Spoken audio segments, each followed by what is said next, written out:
कानपुर नाम का एक सुंदर गांव था।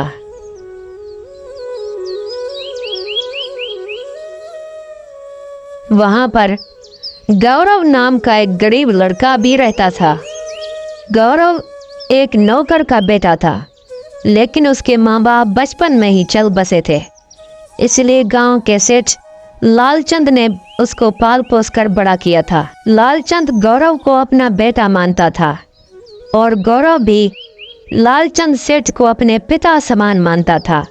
उसकी बहुत इज्जत करता था और उसकी बहुत देखभाल करता था। लालचंद सेठ का एक बेटा भी था, हरिया, जो बहुत ही मक्कार और नालायक था और अपने बाप की बिल्कुल इज्जत नहीं करता था। एक दिन लालचंद गौरव से कहता है, गौरव बेटा, मेरी ये ख्वाहिश है कि अब जल्दी से तुम शादी कर लो। मैं मरने से पहले तुम्हारी शादी देखना चाहता हूँ। इतनी भी क्या जल्दी है मालिक, अभी तो बहुत समय पड़ा है। शादी कर लेंगे, पहले कुछ काम कर लें। मैंने कहा तो कहा बेटा, तुम शादी करोगे तो मतलब करोगे। अगर तुम्हारे मन में कोई लड़की है तो मुझे बताओ, वरना मैं तुम्हारे लिए गांव में लड़की ढूंढता हूँ। नहीं नहीं मालिक, मेरे जहन में तो कोई भी लड़की नहीं है। अगर आप चाहते हैं मैं शादी करूँ तो मैं शादी करूँगा मालिक। लालचंद का बेटा ये सब सुन रहा होता है और कहता है, अरे ये बुढ़ा तो सटिया गया है बिल्कुल।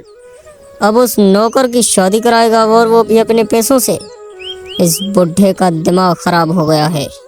गौरव वहां से चला जाता है और फिर हरिया वहां पर आ जाता है और लालचंद सेठ से कहता है, पिताजी ये क्या कह रहे हैं आप उस नौकर की शादी कराएंगे अपने पैसों से? ये आप अच्छा नहीं कर रहे। एक नौकर की शादी पर इतना खर्चा और खुद के बेटे को तो आप भूल ही गए। भूलो मत हरिया, उस नौकर के बेटे ने मेरी अपने सगे बाप से बढ़कर सेवा की है और मैं उसको अपना बेटा मानता हूँ और वो मुझे अपने पिता समान मानता है। याद रखो कि जब तुम यहाँ नहीं थे तो उसने मेरी बहुत सेवा की। मेरी बीमारी की हालत में उसने कभी मुझे तन्हा नहीं छोड़ा। वो मेरे बेटे जैसा है, मैं ही उसकी शादी कराऊंगा।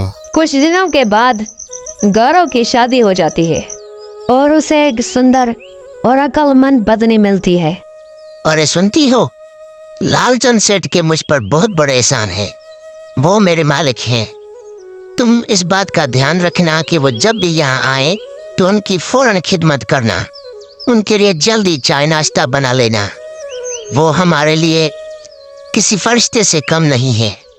आप चिंता क्यों करते हैं जी? लालचंद काका वाकई बहुत अच्छे इंसान है। उनकी हमारे ऊपर बहुत बड़े एहसान है। वो जब भी आएंगे मैं उनकी खूब खिदमत करूंगी। एक दिन हरिया लालचंद सेठ के पास आता है और कहता है, पिताश्री, मुझे 20,000 रुपए की सख्त जरूरत है। आप मुझे 20,000 रुपए दे दीजिए। आखिरकार हरिया, तुम कब तक फजूल खर्च करते रहोगे अपने दोस्तों पर? कभी तो कोई काम करो, कभी तो कुछ कमा लो। और दूसरी बात, 20,000 रुपये अभी मेरे पास नहीं है। जैसे ही हो जाएंगे तो मैं खुद तुम्हें दे दूंगा। लालचंद के पैसे के ना देने के बाद हरिया को गुस्सा आ जाता है और कहता है, उस नौकर की शादी पर इतना खर्चा किया और मेरे को देने के लिए 20,000 रुपए नहीं इस बुढ़े के पास। आज ही इसका सारा पैसा चुरा लेता हूँ। लालचंद सेठ जैसे ही अपनी अलमारी खोलता है तो उसमें से 20,000 रुपए गायब होते हैं। वो हरिया को पुकारता है, अरे हरिया, ओ हरिया, जरा यहाँ तो आना। हरिया भागता भागता हुआ लालचंद सेठ के पास आता है। क्या बात है पिताश्री, क्यों चिल्ला रहे हैं? सब ठीक तो है ना? क्या बात है? अरे हरिया, मेरे अलमारी में से 20,000 रुपये गायब हो चुके हैं। तुमने देखे क्या? नहीं नहीं पिताश्री, मैंने आपके पैसे नहीं देखे। आप चाहे तो मेरे कमरे की तलाशी ले सकते हैं। मैंने आपके पैसे नहीं चुराए। लालचंद सेठ हरिया के कमरे की तलाशी लेता है और पूरे घर में तलाश करता है, फिर भी उसे कुछ नहीं मिलता। हरिया बेला फुसला कर लालचंद सेठ को गौरव के पास ले जाता है। अरे गौरव बेटा, बेटा सुनते हो, जरा बाहर तो आना, तुमसे एक जरूरी काम है। गौरव लालचंद सेठ की आवाज सुनकर फौरन बाहर आता है। अरे मालिक, आप यहाँ? खैर तो है, आप यहाँ क्या कर रहे हैं? चलिए अंदर तो चलिए, चाय नाश्ता कीजिए। यहाँ क्यों खड़े हैं? क्या काम है? अरे गौरव बेटा, मेरे 20,000 रुपए गुम हो गए हैं, क्या तुमने देखे क्या? देखो, मैं तुम पर कोई शक नहीं कर रहा, मुझे तुम पर पूरा विश्वास है, लेकिन तुम्हें सब चीज़ों का पता है कि घर में कहाँ रखी हैं, इसलिए बोल रहा हूँ। नहीं नहीं मालिक, मैंने आपके 20,000 रुपए नहीं देखे, मुझे कुछ नहीं पता। ए गौरव, ज्यादा भोला बनने की कोई जरूरत नहीं है। मुझे पता है कि 20,000 रुपए तुमने ही चुराए हैं। तुम ही तो चोर हो और तुम्हें ही तो पता है कि पिताजी पैसे कहाँ रखते हैं। नहीं नहीं हरिया भाई, आप ये क्या कर रहे हैं? मैंने आपका नमक खाया है, भला मैं अपने घर में चोरी कैसे कर सकता हूँ? अगर आपको फिर भी मुझ पर यकीन नहीं तो मेरे घर में तलाशी ले सकते हैं। हरिया को मौका मिल जाता है तलाशी लेने का, इसलिए वो गौरव के घर में घुस जाता है और घर की तलाशी लेता है। हरिया जैसे ही घर से बाहर आता है तो उसके हाथ में पैसों का एक थैला होता है। देखा पिताश्री, आपके लाडले बेटे ने ही चोरी की है। ये 20,000 रुपए गौरव के घर से मुझे मिले। अब आप क्या कहेंगे? आपको तो इस पर बहुत बड़ा विश्वास था ना।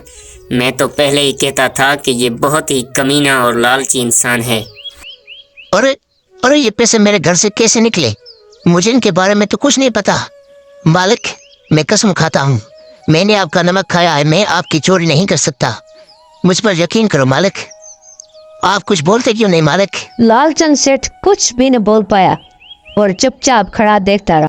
कुछ दिनों के बाद गौरव लालचंद सेठ से मिलने आता है और हरिया उसे कहता है, अब यहाँ क्या करने आए हो?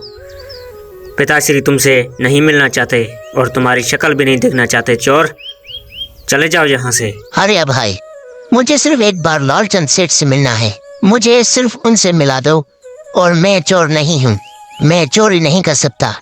ये कहकर गौरव वहां से चला जाता है। हरिया का दोस्त बाबू उसके घर पर आता है और कहता है, अच्छी चाल चली तुमने हरिया। कैसे तुमने उस गौरव पर इल्जाम डालकर उसको घर से निकलवा दिया? पैसे तो मैंने चुरा कर उसके घर में रखे, लेकिन तुम्हारे बाप ने उसी को चोर समझा। अरे धीरे बोल बाबू, अगर पिताश्री ने सुन लिया तो हमारी शामत आ जाएगी। जरा धीरे तो बोल। लालचंद सेठ दूसरे कमरे में खड़े होकर उनकी सारी बातें सुन रहा था। लालचंद सेठ उन दोनों के पास आता है और कहता है, शर्म आनी चाहिए तुम दोनों को। उस मजदूर पर इल्जाम लगाकर तुम्हें डूब मरना चाहिए। मुझे पता ही था कि इसमें तुम्हारी कोई साजिश होगी हरिया। मैं खामखा उस पर शक करता रहा, लेकिन झूठ ज्यादा दिन तक नहीं चलता।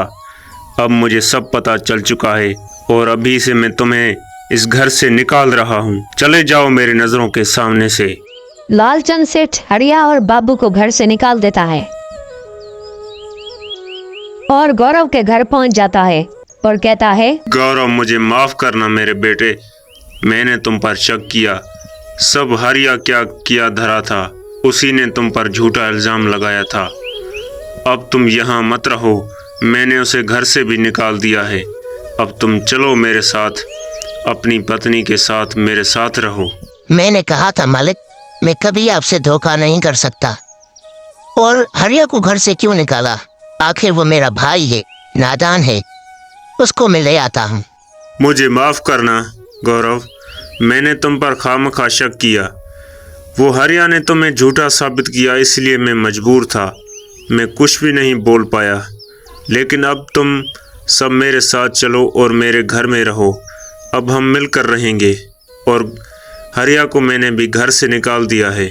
जब तक उसकी अकल ठिकाने ना आ जाए, वो खुद ब खुद घर आ जाएगा। और उस दिन से लेकर तीनों साथ रहने लगे।